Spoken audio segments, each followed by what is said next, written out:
Este es un mensaje del pastor John MacArthur, traducido y predicado en español para el mundo de habla hispana. He titulado este estudio La guerra por la verdad, sus detractores y defensores. Tiene que ver con la guerra por la verdad. Al ver la epístola de Judas en esta noche, quiero llevarlo a los versículos 3 y 4. Leemos: Amados, por la gran solicitud que tenía de escribiros acerca de nuestra común salvación, me ha sido necesario escribiros exhortándoos que contendáis ardientemente por la fe que ha sido una vez dada a los santos, porque algunos hombres han entrado encubiertamente, los que desde antes habían sido destinados para esta condenación, hombres impíos, que convierten en libertinaje la gracia de nuestro Dios y niegan a Dios el único soberano y a nuestro Señor Jesucristo.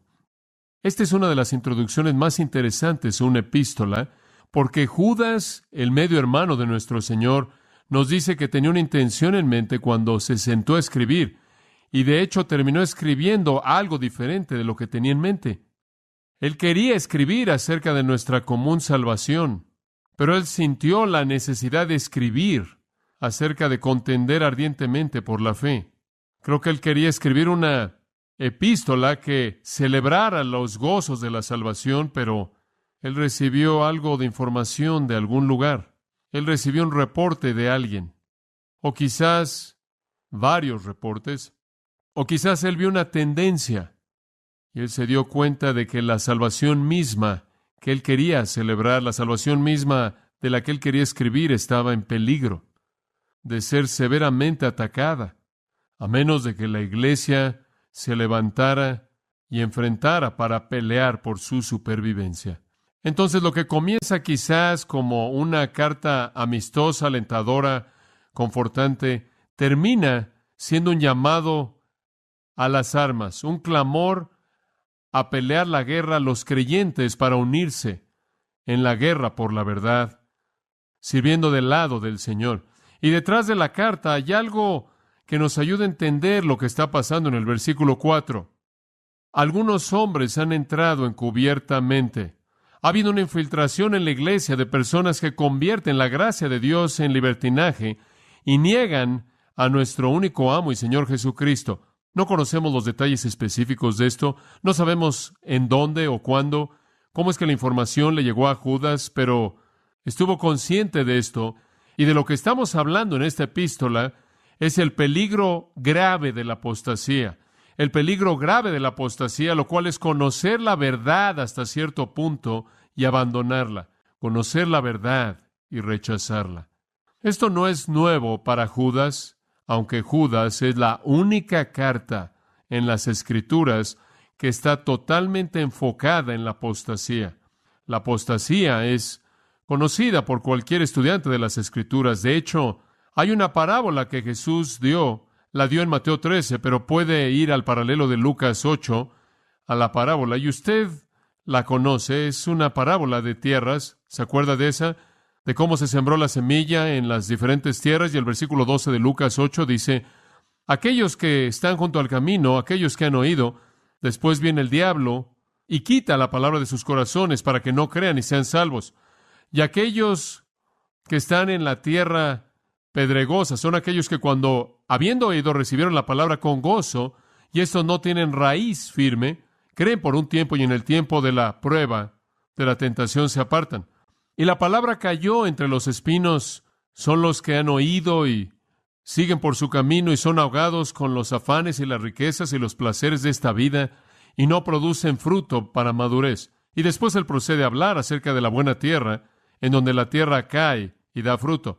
Aquí hay 3 diferentes casos en los que la gente oye la palabra y se desvían, se apartan.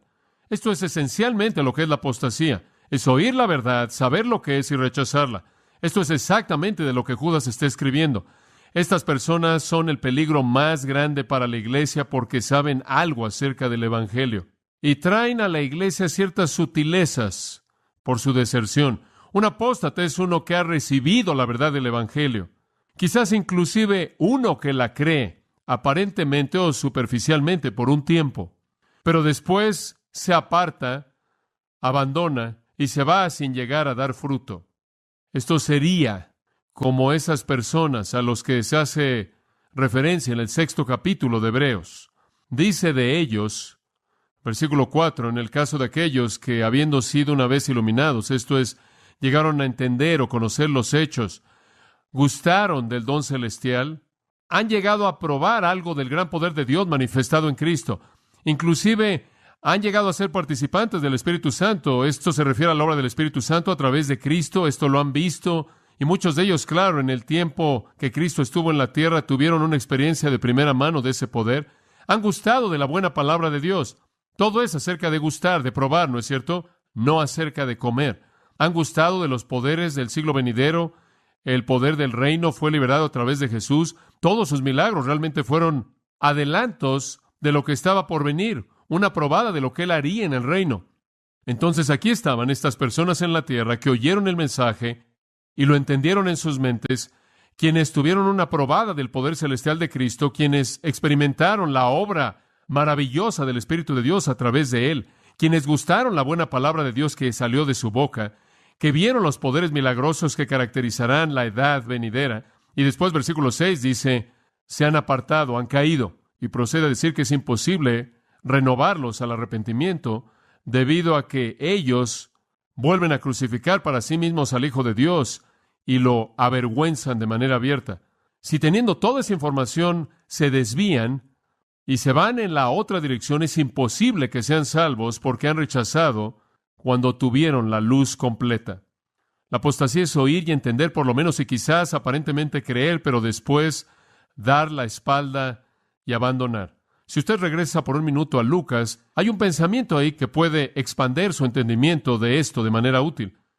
Versículo 13, habla de esa tierra pedregosa que son aquellos que reciben la palabra con gozo, pero no tienen raíz firme, creen por un tiempo y en el tiempo de la prueba o la tentación se apartan. Esa es la forma verbal de la palabra apostasía. Esa es la forma del verbo de la palabra apostasía. La reciben y se apartan. Quiero mostrarle una comparación. Si usted quiere una comparación, los buenos oyentes son los que también reciben. También se dice que abrazan la verdad del Evangelio, y creo que es Marcos 4:20. Estoy diciéndolo de memoria. Sí, estos son aquellos en quienes se siembra la semilla en la buena tierra y oyen la palabra y la reciben. Y aquí el Espíritu Santo usa una palabra diferente. Decomai es la palabra recibir, como es usada en Lucas en referencia a aquellos que se apartan. Este es paradecomai.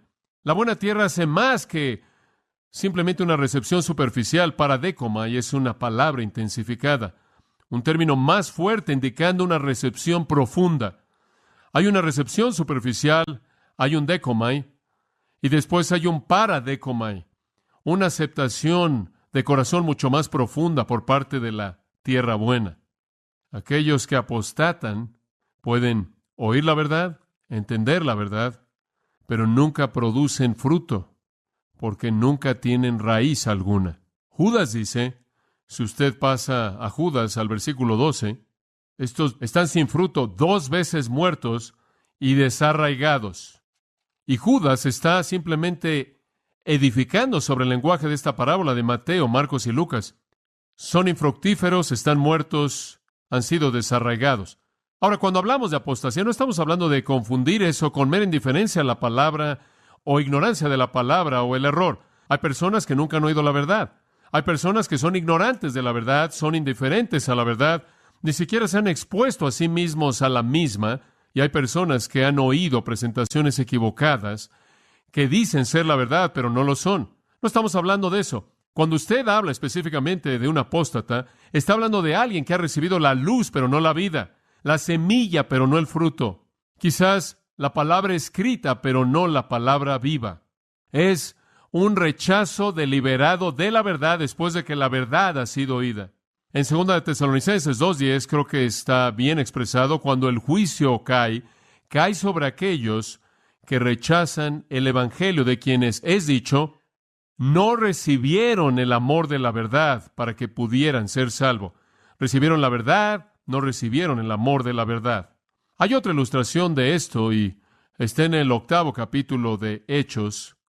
Si es tan amable, pase ahí y podemos retomar la historia aquí en el capítulo 8. Es una historia bastante fascinante acerca de un hombre llamado Simón.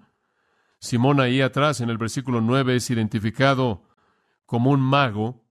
Asombraba a la gente de Samaria diciendo ser algún grande. Él era un engañador, obviamente. Pero la gente pensaba, según el versículo 10, que tenía el gran poder de Dios. Bueno, en el versículo 12, Felipe predicó las buenas nuevas del reino de Dios. Ahora, usted puede asegurarse de que este fue un sermón del Evangelio muy, muy fiel. Esta fue una presentación fiel del Evangelio de Jesucristo. Él predica el reino de Dios. Esa es la esfera sobre la cual Dios gobierna a aquellos que son redimidos por la fe en el nombre de Jesucristo. La gente estaba siendo bautizada, hombres y mujeres por igual. Él estaba teniendo un impacto evangelístico aquí, y el versículo 13 dice, inclusive Simón mismo creyó. ¿Y qué tan fuerte parecía ser la fe? Se indica por el hecho de que él había sido bautizado, y no solo eso, él continuó estando con Felipe, y no solo eso. Él estaba observando señales y grandes milagros que se llevaban a cabo, y se asombraba de manera constante. Esto parecía como lo mejor que puede verse. Pero un poco más adelante en la historia, versículo 18, cuando Simón vio que el Espíritu estaba siendo dado a través de la imposición de las manos de los apóstoles, él les ofreció dinero diciendo, denme también esta autoridad para que a toda persona sobre quien yo imponga mis manos puedan recibir el Espíritu Santo. Los apóstoles se aparecieron, imponieron manos sobre la gente, recibieron al Espíritu Santo. Obviamente había alguna manifestación visible de la llegada del Espíritu Santo. Sin duda alguna, en mi mente hablaron en lenguajes, los cuales eran paralelos a la ocasión de Pentecostés, porque esto fue en Samaria y necesitaban saber que habían recibido al mismo Espíritu Santo en los mismos términos que los judíos lo recibieron. No fuera a haber una división en la iglesia. Y Simón vio este milagro asombroso. Ahora él creyó y él fue bautizado y él continuó y él observó las señales y él estaba asombrado de manera constante, pero Pedro le dijo en el versículo 20, tu dinero perezca contigo. Pedro simplemente le dijo que él iba a perecer. Pedro le dijo que no era un creyente, que tu dinero o tu plata perezca contigo porque tú has pensado que puedes obtener el don de Dios con dinero. No tienes parte o porción en este asunto porque tu corazón no es recto delante de Dios. Tú no eres un cristiano, tú no eres un creyente. Siempre he preferido el método directo. Esto es todo. Por tanto, arrepiéntete de esta tu maldad y ruega al Señor para que la intención de tu corazón, si es posible, te sea perdonada, porque puedo ver que en hiel de amargura estás en la esclavitud de la iniquidad. Simón respondió y dijo, rogad al Señor por mí para que nada de lo que has dicho venga sobre mí. Creyó, fue bautizado, nunca fue liberado de la esclavitud del pecado. Bueno, ese día él se volvió un apóstata. Él se convirtió en la persona más peligrosa para la fe cristiana y el Evangelio. El resto de su vida él diría, yo he estado ahí, he hecho eso, no es verdad, no funciona. Una apostasía así no está solo limitada al Nuevo Testamento. Israel en el Antiguo Testamento fue advertido una y otra vez a no desertar, a no volverse apóstata. La palabra griega apostasia aparece varias veces en el Antiguo Testamento griego, el cual es llamado la Septuaginta. En Números, por ejemplo, 14:9, Dios dice, no apostaten. Esto es prohibido. Y usted oye el mismo clamor en Josué, capítulo 22, versículo 16, versículo 19 y versículo 22. Y simplemente usted no lee la palabra apostasía en español. Pero permítame leerle tan solo un par de esos versículos, si puedo llegar ahí. De esta manera dice la congregación entera del Señor de Jehová, ¿qué es este acto infiel que han cometido en contra del Dios de Israel? Aquí está la palabra, alejándose, apartándose de seguir a Jehová este día, al edificarse un altar para rebelarse en contra de Jehová este día. Y eso es repetido esencialmente en el versículo 19 y después en el versículo 22. Allí en Jeremías usted encuentra lo mismo, no es un nuevo problema. Jeremías capítulo 2 y en el versículo 19, vuestra propia impiedad os corregirá y vuestras apostasías os reprenderán. Sabed pues y ver que es malo y amargo para vosotros dejar a Jehová vuestro Dios. Ustedes no me temen, dice él, ustedes no tienen terror de mí. Capítulo 5, versículo 6. Por tanto, un león del bosque los matará, un león del desierto los destruirá, un leopardo está vigilando sus ciudades, toda persona que sale de ellos será despedazada. Este es Dios hablando metafóricamente acerca del juicio venidero de Jerusalén. ¿Por qué? Porque sus transgresiones son muchas y sus apostasías son numerosas. Conocer la verdad y rechazar esa verdad. En Oseas, capítulo 11, 7, Dios dice, mi pueblo está inclinado a apostatar, están inclinados a volverse de mí. Y entonces esto es algo que siempre ha sucedido. Gente que conoció la verdad rechaza la verdad, inclusive en la vida de Jesús. Si usted ve Juan 6, versículo 66,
es un resultado de esto.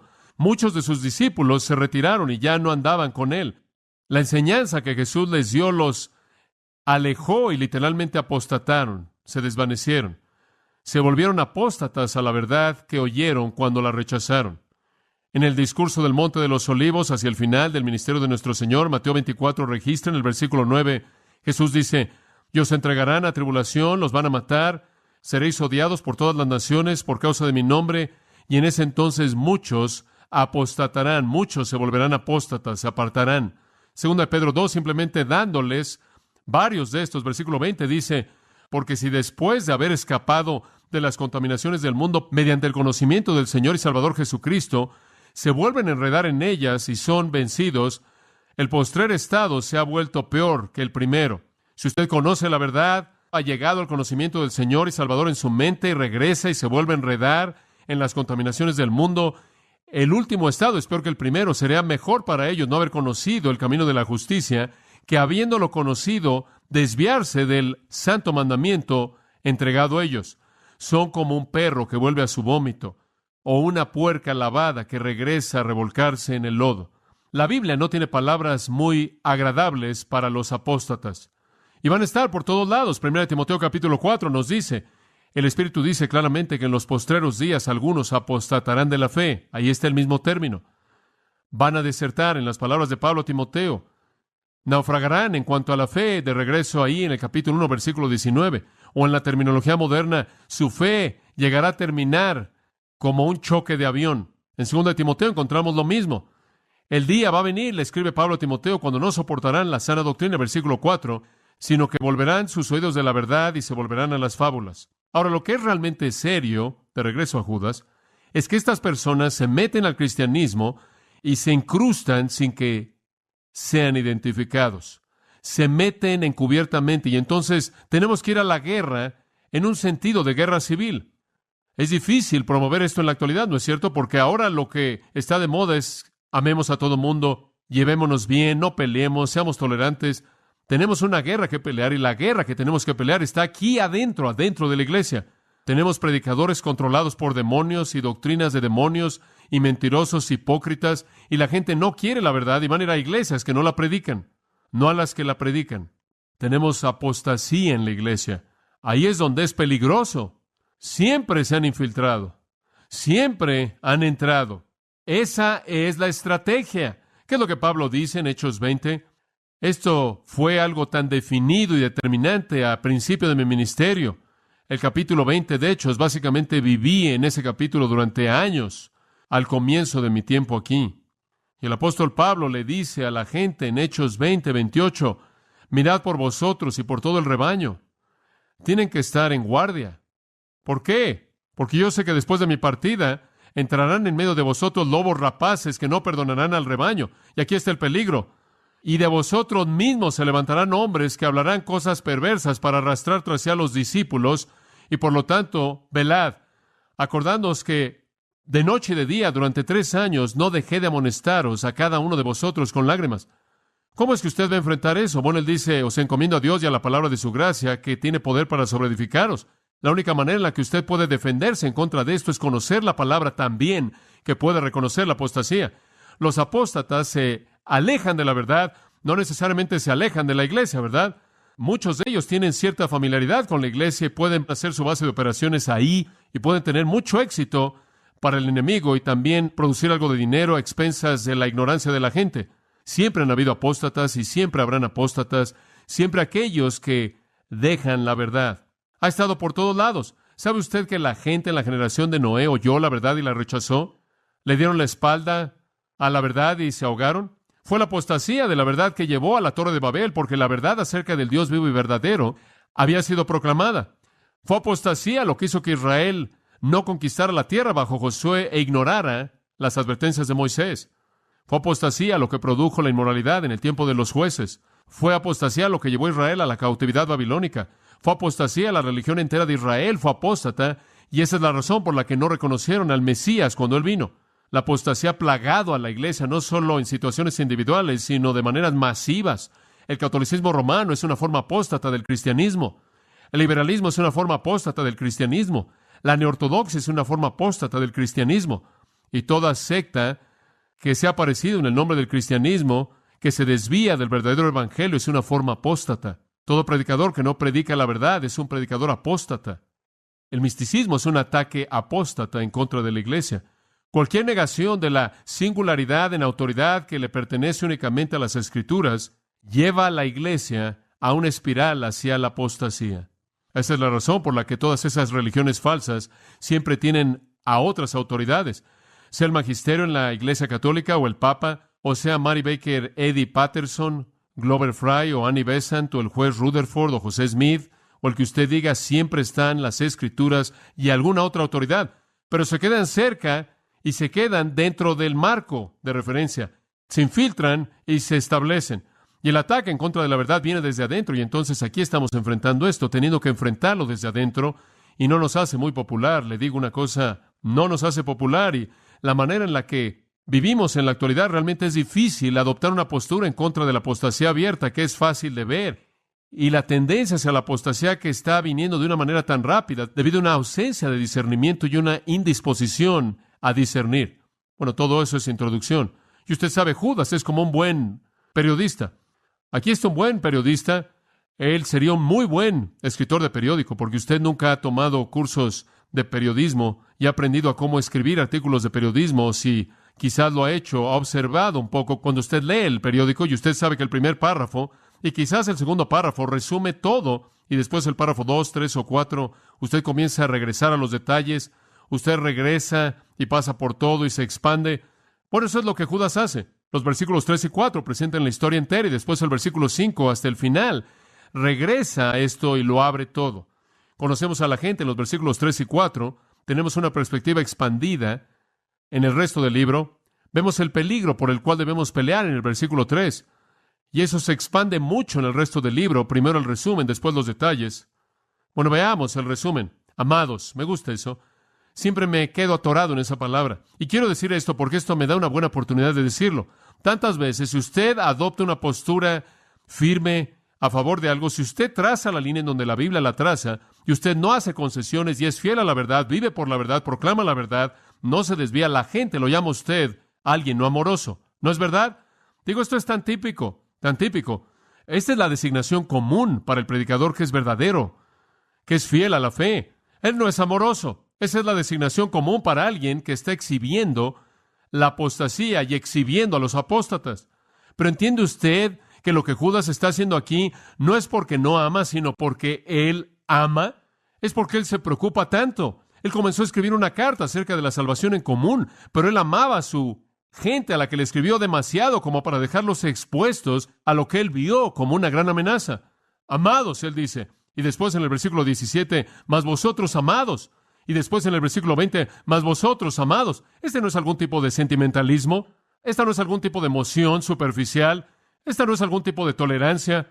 Esta es una preocupación genuina, amorosa, real, deliberada, poderosa, por parte de un hombre de Dios, buscando que el pueblo de Dios sea protegido de aquello que los puede destruir y su eficacia y su ministerio. No es amor que nace del sentimiento lo que busca Dios, sino que es amor que nace de la convicción basada en la verdad. Y usted tiene que estar haciendo esa distinción continuamente. Usted ama a alguien cuando les dice la verdad. Y Judas estaba preparado a ir hasta la verdad, inclusive si era doloroso. Y entonces él dice, aunque estaba haciendo todo esfuerzo por escribirles, ¿qué quiere decir eso? Esa es una afirmación interesante. Amados, por la gran solicitud que tenía de escribiros, dices, bueno, ¿acaso él no fue inspirado por Dios? Bueno, ¿sabe una cosa? Es algo interesante pensar en esto. Podría imaginarse que él estaba tomando aquí su pequeño instrumento de escritura. Voy a quitar eso. Estoy tratando de que echar a andar esto, pero no sirve, no está funcionando. Bueno, él no estaba escribiendo lo que el Espíritu Santo quería que escribiera. Él dice, el lenguaje, de hecho, en el griego es apresurarme, tomar velocidad. Es como decir, yo estaba apresurándome por escribir acerca de nuestra salvación en común. Quería celebrar la unión que compartimos en nuestra salvación. Quería escribir acerca de eso y simplemente no podía hacerlo. Entonces él dice, yo simplemente estaba haciendo todo esfuerzo por hacerlo y simplemente no salió. Ahora, el hecho de que él estaba tratando de apartar tiempo para hacerlo, que él tuvo el tiempo para hacerlo y simplemente no sabía cómo expresarlo, estaba siendo restringido, claro, por el Espíritu Santo. Me encanta esa pequeña frase, nuestra común salvación. Nadie tiene más salvación que alguien más. Todos compartimos lo mismo y quería escribir acerca de esto. Simplemente no lo podía sacar. Por muy gozoso que yo estoy por nuestra salvación en común, por mucho que me encanta hablar de esto y escribir de esto y aclararla y repasarla y volverles a recordar de ella, no pude hacerlo. Y después, sea o no que un mensajero vino o gente vino o el Espíritu de Dios simplemente abrió su mente, de pronto él se dio cuenta, tengo que escribir algo más. Y él dice, me ha sido necesario escribiros. De pronto él trató y no pudo hacerlo y después él simplemente se vio obligado. Me ha sido necesario. Esa es una palabra fuerte. Pablo usó la misma expresión en 1 Corintios 9:16.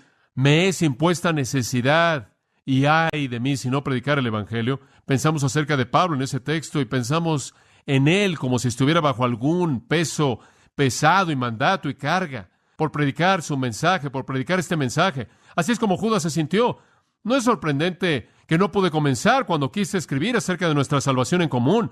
Y de pronto fui abrumado por el Espíritu de Dios y sabía exactamente lo que necesitaba hacer. Sentí la necesidad de escribirles y apelarles para que contendiesen ardientemente por la fe que ha sido una vez dada a los santos.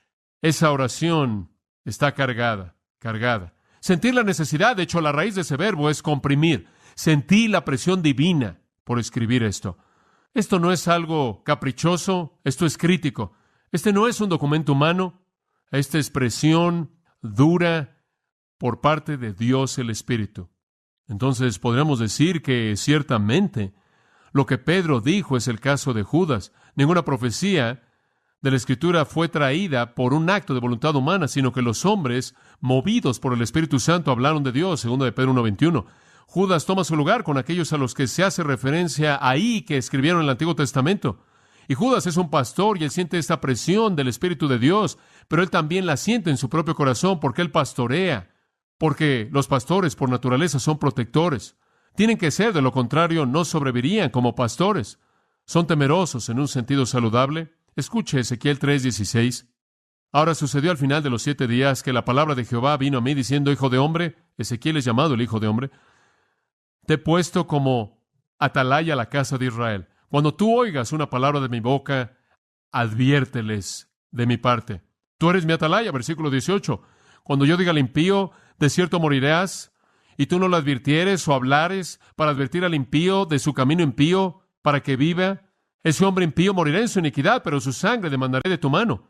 Sin embargo, si tú has advertido al impío y él no se vuelve de su impiedad, o se vuelve de sus caminos impíos, morirá en su iniquidad, pero te habrás librado a ti mismo. ¡Wow! Dios le dice a Ezequiel: tú eres mi atalaya, y cuando yo te diga que adviertas, advierte. ¿No es sorprendente que Pablo dijo que él no dejó de advertir con lágrimas noche y día?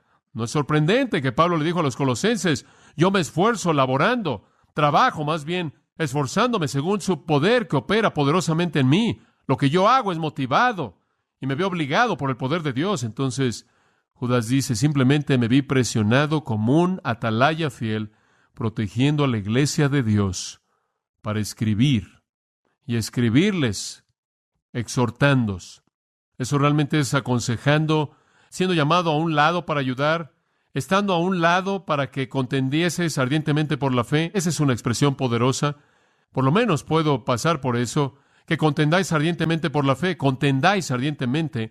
Epagonizo, la raíz es agonizo, de la cual obtenemos agonizar. De nuevo, cada vez que usted ve una preposición añadida a la parte de enfrente de un verbo griego, tiene la intención de intensificarla. Esto es pelear de manera ardiente, defender vigorosamente.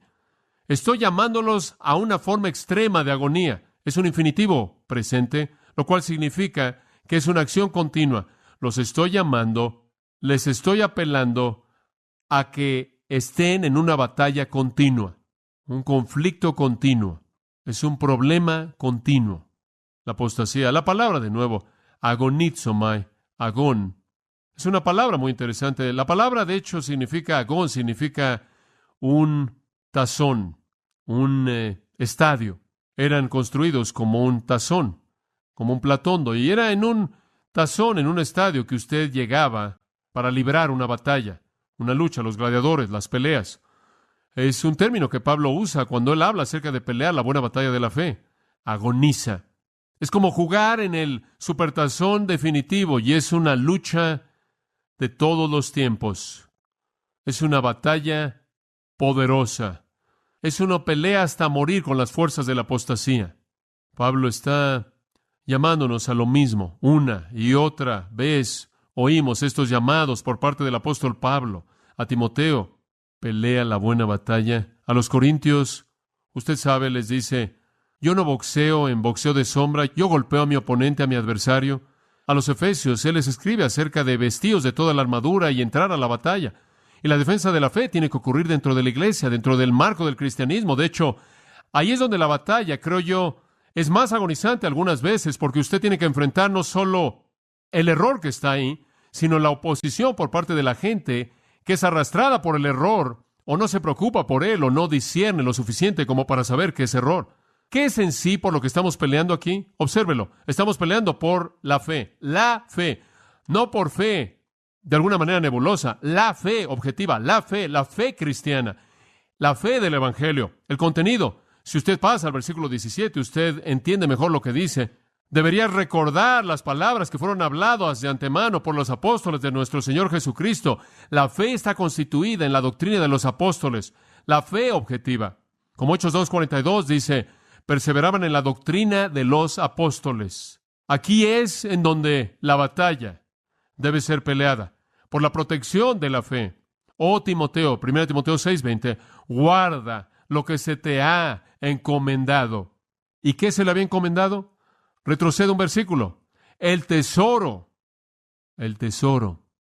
¿Qué tesoro? El tesoro de la verdad. Ahí en 2 Timoteo 1:13.